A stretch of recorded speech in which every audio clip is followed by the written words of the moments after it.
Hello guys! Hello Libra!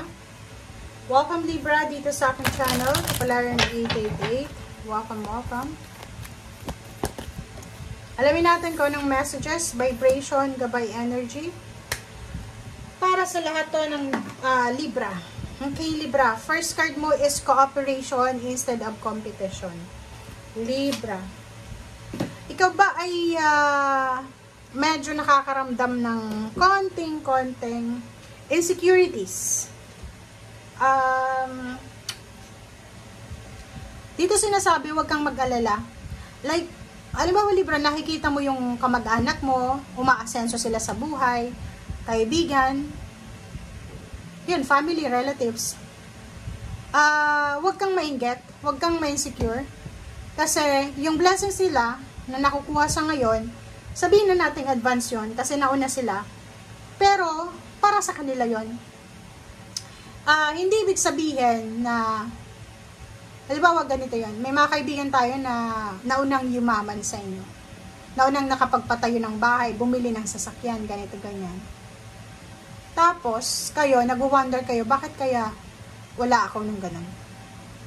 Nauna sila eh. Yung blessings na yun, para sa kanila yon, in right timing yun, talagang ibibigay yun sa kanila ng Panginoon at that time. And yung para sa'yo, pwedeng parating pa, or hindi pa ready. Parang ganun lang yun. So, everything happens for a reason.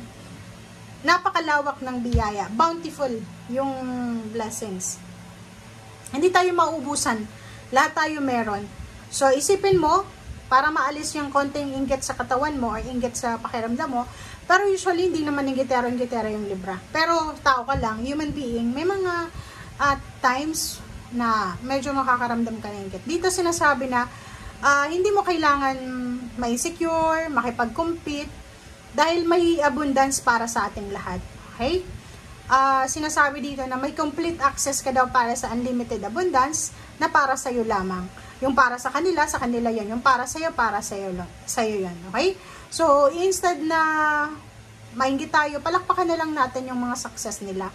Kasi, isipin mo, or pwedeng gawin mo, gamitin mo sila as inspiration. Isipin mo, sila yung magiging model ko na parang, diba, galing sila sa hirap, tapos biglang yaman, ganito, ganyan. So, gawin mo sila as inspiration. Okay? Keep your dreams alive. Diba? Resonated yan sa'yo. Kasi, may mga times sa buhay natin na hindi natin nakukuha yung gusto natin. Diba? May mga iba na, yung simple lang may talagang tao na nangarap silang maging artista, singer, dancer, ng bata sila. Talagang talaga nila yun eh. Ipupurso talaga nila yun eh. May mga ganun na hindi gini-give up yung gusto nila. But may mga times din na, yung mga taong yun na may pangarap sila ng medyo bata pa sila, tapos once na hindi nila natupad yun, nawawala na sila ng interest or tiwala para sa sarili nila na makuha nila yung dreams na yun. Dito sinasabi, keep your dreams alive.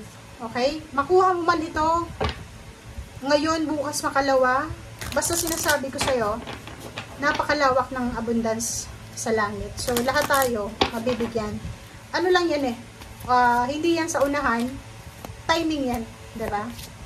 Tingnan mo. Diba? Hindi naman lahat ng kaibigan mo swerte. Hindi naman lahat ng kamag-anak mo swerte. Ganun. Yung pera, paikot-ikot lang yan. Paikot-ikot lang yan. Ang buhay ng tao, ganun din. Gulong ng palad. Okay? Volunteer.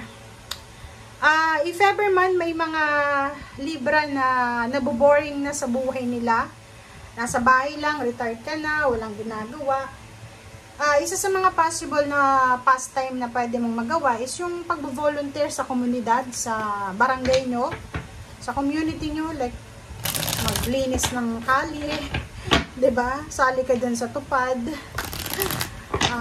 or ano ba, may mga zumba activities yung barangay. Hanap ka ng mga bagay-bagay na pwede mong pagkaaksayahan ng panahon para hindi ka masyadong mainip or ma-stress. Okay. Justice, Ace of Swords. Nakikita ko sure dito, nako, meron dito sa yung Libra na posibleng naghihintay kayo ng result. Positive result, positive outcome. Kaso lang, it's either you will be disappointed sa message na to, or pwedeng may hinihintay kang sagot, is an outcome, resulta, answers, pero yung answers na sasabihin sa'yo is denied, rejected, parang ganun. So, nakikita ko sa'yo dito, na posible, dahil dito kaya ka malungkot. Siguro naghihintay ka ng contract signing, pero instead na maghintay, na-reject ka.